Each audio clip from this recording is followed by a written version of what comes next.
আসসালামু আলাইকুম রহমতুল্লাহি ওয়া বারাকাতুহু।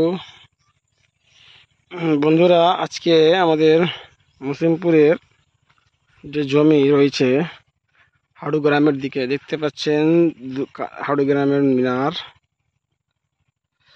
আমি এখন রয়েছি 12 বিঘাতে। আপনাদেরকে এখন দেখাতে চলেছি আমাদের গ্রাম থেকে অবলুপ্ত প্রায় যেই জিনিসের উপর একসময় প্রচুর নির্ভর ছিল মানুষ, সেই তুতের জমি। এই তুতের জমিতে এখন পাতা কেটেছে, পলু রাখা হয়েছে। আর এই তুতের জমিতে আবার লিচুর গাছ লাগিয়ে দেওয়া হয়েছে। এই লিচু গাছগুলো মানুষ তথা বড় হলে গেলেই এই তুতের জমিটা নষ্ট হয়ে যাবে। এরকম করে আমাদের প্রায় অধিকাংশ 99% তুতের জমি এভাবে নষ্ট হলো। আর কিছু নষ্ট হলো পুকুর করার দ্বারা। এই পুকুর আপনারা দেখতে পাচ্ছেন, এই চারদিকে শুধুই পুকুর আর পুকুর। হ্যাঁ, দূরে পুকুর আর পুকুর। তারগুলো নিয়ে গেছে সব পুকুরের জন্য, মোটর চালিয়ে পানি ভরবে এই পুকুরগুলোতে। তো আপনারা দেখতে পাচ্ছেন এই সেই তুতের জমি।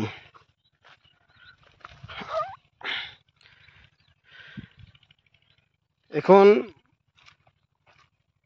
যে বন্ধ চলছে, যে সিজন চলছে, এই সিজন এবং আগামী আরেকটা সিজন, এই দুই সিজনের বা বন্ধের যে সে কুয়োর দাম অত্যাধিক। আমরা এটাকে আগ্নেয় বন বলি এবং তারপরের বনটাকে চৈতা বন বলি। অগ্রহায়ণ মাসে এই সিজনের পলুটা পোষা হয়, এই জন্য এটাকে আগ্নেয় বন বলি। এবং চৈত মাসে, অর্থাৎ ঠান্ডা প্রায় সম্পূর্ণ থাকা অবস্থায় যে পলুটা চাষ করা হয়, সেই সিজনটাকে বলা হয় চৈতা বন্ধ। তো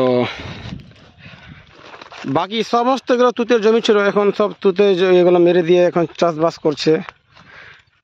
তুতের জমি দেখতে পাচ্ছেন আপনারা। এই সে বিখ্যাত তুতের জমি। আর কিছুদিন পর হয়তো দেখতে পাবো কিনা, আপনাদেরকে আরেকটা জিনিসের সাক্ষী করছি, আপনারা দেখতে থাকেন।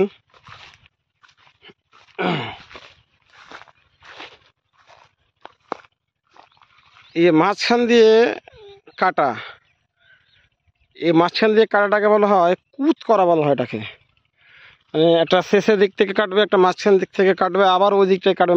দুই তিন জায়গায় যে পাতার সাইজগুলো কাটা হয়, এটাকে বলা হয় কুত করা। কুত করা হচ্ছে গড়ে প্রত্যেকটা সারিতে কতটি করে পাতা আসবে, এ সমস্ত কিছু দেখা। এই দেখুন কারেন্টের তার পড়ে রয়েছে। এই কারেন্টের তারটা একটু পরেই যাবে, ওখানে গিয়ে মোটর যে করা রয়েছে, সেই মোটরে পানি সবসময় চলে এবং পুকুরে ভরার কাজে লাগবে। এখন জমিতে হাল দেওয়া হয়েছে, সবাই এখন প্রায় গম লাগাচ্ছে। আমাদের এই জমি, সামনের জমিটা আমাদের, এই জমিতে গম লাগানো হয়েছে। আর একটু দূরে রাস্তার ওই পাশটায় সামনে একটা রাস্তা রয়েছে, রাস্তার ওই পাশটায় একটু ভিতরে গিয়ে আরেকটা জমিতেও গম লাগানো হলো বলতে যে আজকে জল দেওয়া হলো, কয়েকদিন পরে গম দেওয়া হবে। এই দেখুন সব জমিতে এখন হাল দিয়ে দেওয়া হয়েছে, গমের বীজ ছটিয়ে দেওয়া হয়েছে। আমাদের জমি, জল দিয়ে গম দেওয়া হয়েছে। অবশ্যই জমিটা আমরা একটা লোককে ভাড়া দিয়ে দিচ্ছি, সে খাচ্ছে করে। তার সিজন শেষ হলে আমরা আবার নিয়ে নেব।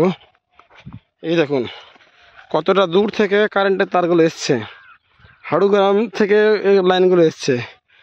আর প্রচুর দামি তার, আর দামি তার দিয়ে এই মোটরটা ফিট করা হয়েছে। এই যে মোটর দেখতে পাচ্ছেন,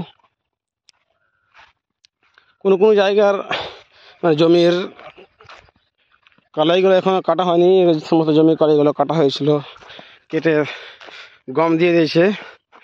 কিন্তু এই একটা জমির কালাই কাটা হয়নি। মাঝে মাঝে ফাঁকা জমিতে কালাই হয়তো একটু পিছিয়ে করেছিল, ওই জন্য কাটেনি। তো এই দেখতে পাচ্ছেন রাস্তাতে আমার বাইক লেগে রয়েছে।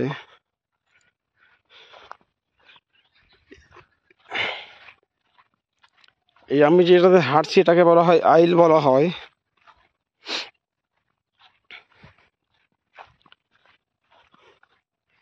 এই আইল নিয়ে কত কাহিনী রয়েছে।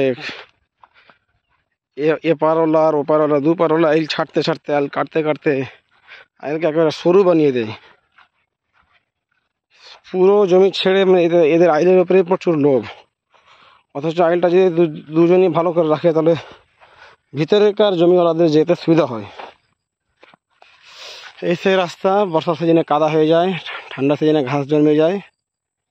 হ্যাঁ, চলে গেছে এই রাস্তা আপনার খিড়কি মদিপুর এবং এসে মদিপুর দিয়ে বাংলাদেশের বর্ডার। আর এই সাইড দিয়ে মুসলিমপুর মাঠে উঠবে কি এবং সেই রাস্তাটায় হাটগ্রাম দিয়ে যাবে। তো এইসব তুতের জমি রয়েছে এগুলো, এই তুতের জমিগুলো এখন অনাবাদ হয়ে পড়ে রয়েছে। সমস্ত মানে ভালো ভালো তুতের জমি ছিল। সামনে যে পুকুরটা দেখতে পাচ্ছেন, এই জায়গাটা এই চত্বরটা হচ্ছে তুতের জমির একেবারে সবচেয়ে ভালো ফলন এবং উচ্চমানের পাতা হতো এখানে। মানে পুরো এই এলাকায় পুরো সাহারিতে এই জায়গাটাতে সব থেকে একেবারে হাই কোয়ালিটির পাতাটা হতো। এবং এখানে তুতের যে খড়ি বা লাকড়ি বলি, যাই বলি, সবচেয়ে মোটা মোটা এবং উন্নত মানের হতো। বাকি এই পাশটাতে কিন্তু শিমুলের গাছগুলো কিন্তু আমি প্রায় ছোট থেকে দেখে আসছি। অর্থাৎ এই জমিটাতে এই জায়গাটাতে তুতের জমি, সরি আপনার কি বলে যে শিমুলের গাছ অত্যাধিক হওয়ার কারণে পাতাগুলো খুব দুর্বল। কিন্তু এই পাশটায় কোনো গাছ গাছালি ছিল না। দেখতে পাচ্ছেন ইদানিং এইসব গাছগুলো হচ্ছে। অনেকে লিচুর গাছ লাগাচ্ছে, অনেকে আবার কি করেছে যে 10 বছর 15 বছরের লিচুর গাছ, আমের গাছ, সমস্ত কিছুকে